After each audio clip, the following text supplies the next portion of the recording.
रोज एक कहानी।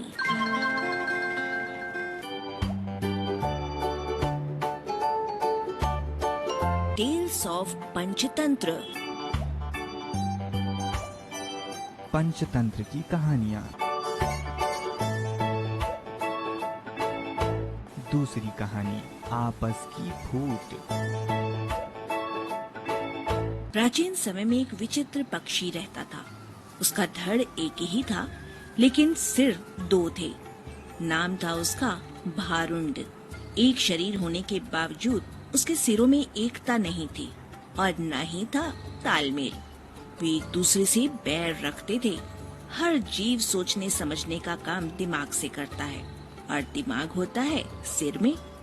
दो सिर होने के कारण भारुंड के दिमाग भी दो थे, जिनमें से एक पूरब जाने की सोचता तो दूसरा पश्चिम।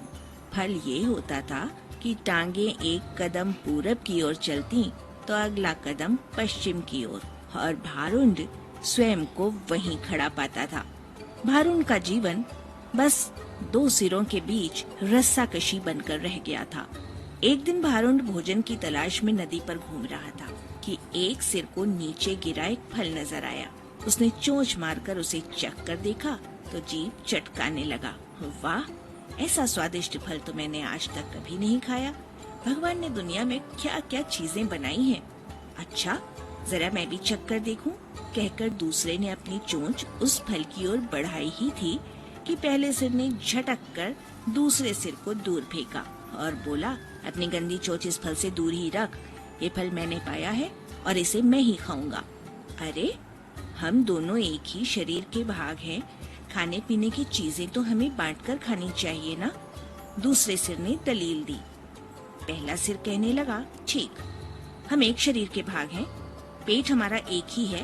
मैं इस फल को खाऊंगा तो वो पेट में ही तो जाएगा और पेट तेरा भी तो है। दूसरा सिर बोला, खाने का मतलब केवल पेट भरना ही नहीं होता भाई। जीभ का स्वाद भी तो कोई चीज है। तबीयत को संतुष्टि तो जीभ से ही मिलती है। खाने का असली मजा तो मुंह में ही है। पहला सिर तुनक्कर चिढ़ाने वाले स्वर में बोला, मैंने तेरी जीभ और खाने के मजे का ठेका थोड़ी ले रखा है। फल खाने के बाद पेट से डकार आएगी, वो डकार तेरे मुंह से भी निकलेगी। उसी से गुजारा चला लेना। अब ज्यादा बकवास न कर और मुझे शांति से फल खाने दे। ऐसा कहकर पहला सिर चटकारे ले लेकर फल खाने लगा। इस घटना के बाद दूसरे सिर ने बदला लेने की ठान ली और मौके की तलाश में रहने लगा। कुछ दिन बाद फिर भारुंड भोजन की तलाश में घूम रहा था कि दूसरे सिर की नजर एक फल पर पड़ी। उसे जिस चीज की तलाश थी वो उसे मिल गई थी। दूसरा सिर उस फल पर चोंच मारने ही जा रहा था कि पहले सिर ने चीख कर चेतावनी दी, अरे अरे, इस फल को मत खाना। क्या तुझे पता नहीं ये विषैला फल है, इसे खाने से मृत्यु भी हो सकती है। दूसरा सिर हंसा, हे, तू चुपचाप अपना काम देख। तुझे क्या लेना है कि मैं क्या खा रहा हूँ। भूल गया उस दिन की बात। पहले सिर ने समझाने की कोशिश की कि तूने ये फल खा लिया तो हम दोनों मर जाएंगे। दूसरा सिर तो बदला लेने पर उतारू था। बोला, मैंने तेरे मरने जीने का ठेका थोड़े ही ले रखा है। मैं जो खाना चाहता हूँ वही खाऊंगा, चाहे उसका नतीजा कुछ भी हो। अब मुझे शांति से विषैला फल खाने दे। दूसरे सिर ने सारा विषैला फल खा लिया और भारुंड तड़प तड़प कर मर गया।